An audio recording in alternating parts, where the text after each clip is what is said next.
મોટા ખૂંટવડામાં ધોધમાર વરસાદથી હાહાકાર।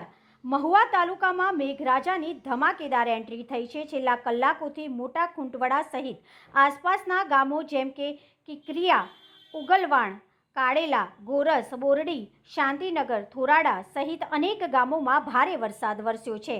મહુવા તાલુકાના મોટા ખૂંટવડા વિસ્તારમાં ધોધમાર વરસાદ વરસતા ગ્રામજનો ભારે પરેશાન થયા છે।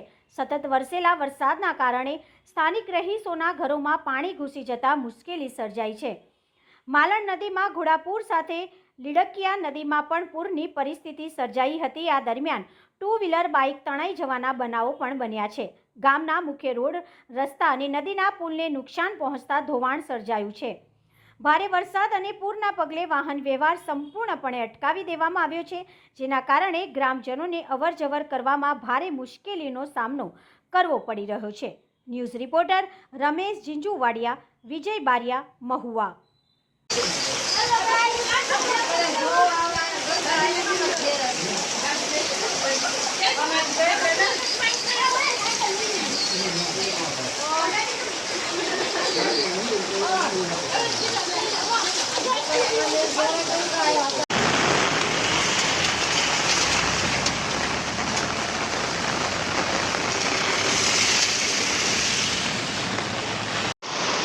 વરસાદ વધારે પડવાથી સરકાર અમને સહાય આપે એવી ઈચ્છા છે। જે આ લોકોના ઘર તણાઈ ગયા છે, નુકસાની થઈ છે, અનાજ જતું રહ્યું છે, પછી મકાન પડી ગયા છે, તો એમને થોડી ઘણી સહાય સરકાર આપે એવી અમારી નમ્ર અપીલ છે।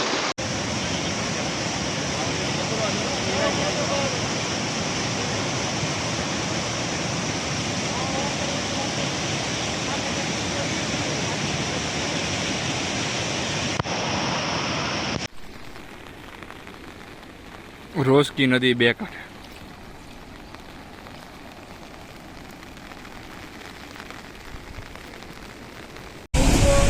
रोज की हवा खुला है।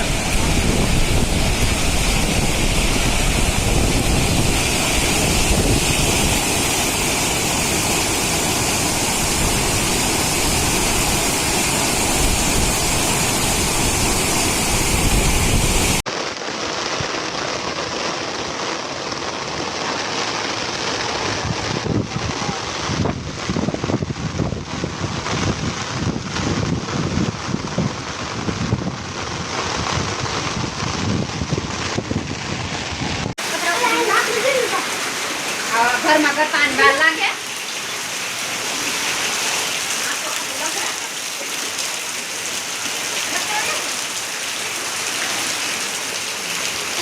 मामा वाला नहीं चलती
ખેડાપતિ હનુમાનજી મહારાજનું મંદિર આવેલું છે। હનુમાન દાદાનું મંદિર આવેલું છે। લીંડીઓ છે આ નદીનું નામ। એ જ્ઞાન છે જવું ન પડે નિયર ને આવે જ પડી ગઈ આડી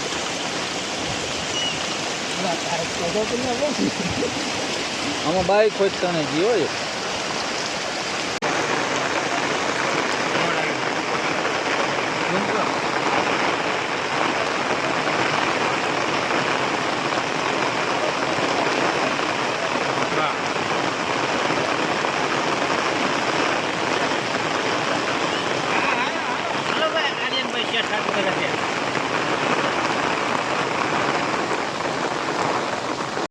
ભાવનગર જિલ્લાના મહુવા તાલુકાના મોટા ખોટોડા મારું ગામ છે.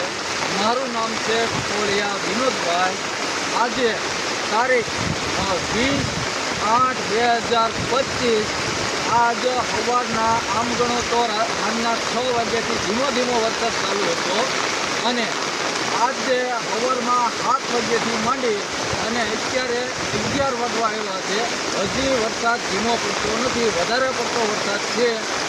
ઘણા ખરા વૃક્ષો પડી ગયા છે, જમીનના પોલ પડી ગયા છે, પછી કોઈ પણ શેઢા પાળા ટોટલી તૂટી ગયા છે અને નાળા રસ્તા સાવ બ્લોક થઈ ગયા છે અને ઘરે ઘરે ગરીબ માણસો ઝૂંપડા કરીને રહેતા હતા, એના ઝૂંપડા તણાઈ ગયા છે આજે અને એનો ખાવા પીવાની સાવ બે હાલાતી થઈ ગઈ છે. પછી આજના દિવસમાં ઘણા ખરા નાળા તૂટી અને જતા રહ્યા છે. હેલો નમસ્કાર, જય શ્રી કૃષ્ણ. હું છું તમારો પ્રિય ખજૂરભાઈ. તમામ ગુજરાતીઓને કહીશ કે સરસ મજાનું ન્યૂઝ એવું કે દેવ મિરર ન્યૂઝને જોતા રહેજો. જય માતાજી, જય શ્રી કૃષ્ણ. હાય, હું છું ક્રુઝિન સિંઘાનિયા. આપની આસપાસના સત્ય સમાચાર જાણવા માટે જોતા રહો દીવ મિરર ન્યૂઝ અને હા, લાઈક અને સબસ્ક્રાઇબ કરવાનું ભૂલતા નહીં. Thank you.